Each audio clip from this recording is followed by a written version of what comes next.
আবহাওয়ার খবর জানাতে ফেনী থেকে সরাসরি যুক্ত হচ্ছেন সহকর্মী আরিফুর রহমান। আরিফুর, আপনি তো ফেনীতে অবস্থান করছেন, একটু জানাবেন ফেনীর আবহাওয়ার কি অবস্থা দেখছেন আপনি সেখানে? ছোঁয়া বঙ্গোপসাগরে সৃষ্ট লঘুচাপের যে প্রভাব, সে প্রভাবে আজ ভোর থেকে ফেনীতে কখনো ভারী, কখনো মাঝারি, আবার কখনো হালকা বৃষ্টিপাত হচ্ছে। তবে এই মুহূর্তে গুড়ি গুড়ি বৃষ্টি হচ্ছে, আকাশ খুবই মেঘাচ্ছন্ন।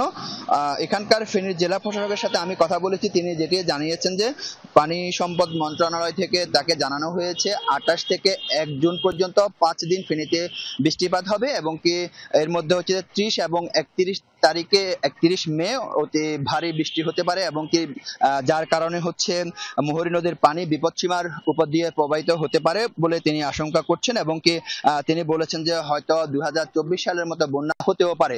তবে তিনি এই বিষয়ে এখানকার যারা বাসিন্দা রয়েছে তাদেরকে বলছেন যাতে করে কেউ যেন ভয় না পায়, এবং কি তাদের সবাইকে সচেতন এবং সজাগ থাকার তিনি আহ্বান জানিয়েছেন। অন্যদিকে এখানকার বাসিন্দা যারা রয়েছে তারা কিন্তু একটি বেশি আতঙ্কের মধ্যে রয়েছে। আতঙ্কের কারণ হচ্ছে যে 2024 সালে যে আগস্ট মাসে যে ভয়াবহ যে বন্যা হয়েছিল, সে বন্যা এখানে 30 থেকে 35 জনের এখানে প্রাণহানি হয়েছে।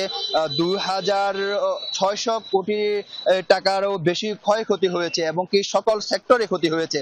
যার কারণে হচ্ছে যে যখনই বৃষ্টি হয় ফেনীর মানুষ এখানে কিন্তু আতঙ্কের মধ্যে পড়ে। আপনি জানেন যে পরশুরামের যে নিজ কালিকাপুর বল্লামুখার যে বাঁধ রয়েছে, সেখানে ভারতীয় বাসিন্দা কিংবা বিএসএফ গতবার কিন্তু বাঁধ কেটে দিয়েছিল, যার কারণে ফেনীতে এরকম ভয়াবহ বন্যার সম্মুখীন হতে হয়েছে। আমি এখানকার পানি উন্নয়ন বোর্ডের নির্বাহী প্রকৌশলীর সাথে কথা বলেছি, তিনি যেটি জানিয়েছেন যে এখন পর্যন্ত মুহুরী নদীর পানি বিপদসীমার নিচে রয়েছে, নদীতে এখনো পানি বাড়েনি।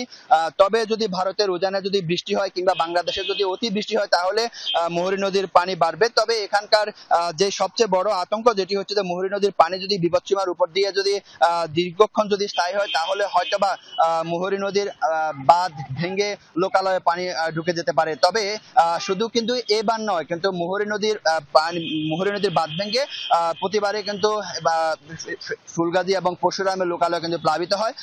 তবে এবার ফেনীর মানুষরা আতঙ্কের মধ্যে রয়েছে, কারণ হচ্ছে যে গতবার ভয়াবহ বন্যা হয়েছিল। ছোঁয়া। জি, ধন্যবাদ আরিফুর আমাদের সবশেষ খবরাখবর জানানোর জন্য।